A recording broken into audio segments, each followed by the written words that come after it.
Karimnagar municipal corporation లో వీడ్కోలు సమావేశం జరిగింది. అయితే మేయర్ కు వ్యతిరేకంగా బీఆర్ఎస్ కార్పొరేటర్లు నినాదాలు చేశారు. బీజేపీ కండువా వేసుకొని సన్మానం చేస్తున్నారని ఆరోపించారు. వీడ్కోలు సమావేశం నుంచి బీఆర్ఎస్ కార్పొరేటర్లు వాకౌట్ చేశారు.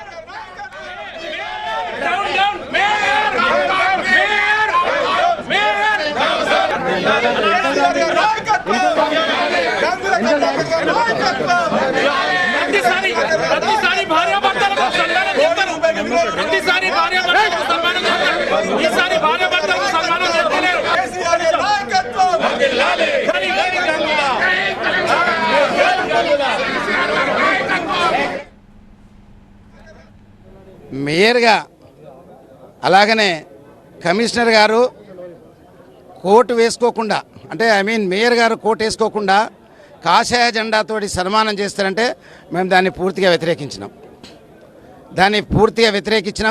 ఇది భారత జనతా పార్టీ సమావేశం కాదు, ఇది వీడ్కోలు సమావేశం. ఇది వీడ్కోలు సమావేశానికి చాలా గర్వంగా గొప్పగా చేయాలి. నిర్బంధంతో వందల మంది పోలీసులను పెట్టి నిర్బంధించి సమావేశాన్ని పెట్టడం అంటే నిజంగా ఎంత భయం ఉందో మాకు అర్థమైపోయింది.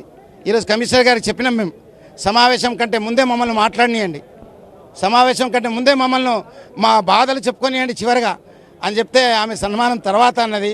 అందుకే మేము ఏం చేసినామంటే సన్మానంలో ఆయన కోట్ లేదు, ఆయన మేయర్గా లేడు కాబట్టి సన్మానించుకోలేదు. చాలా గర్వంగా ఈరోజు మేము మర్యాదపూర్వకంగా బయటికి వెళ్ళి మా నిరసన కార్యక్రమాన్ని బైకాట్ చేయడం జరిగింది.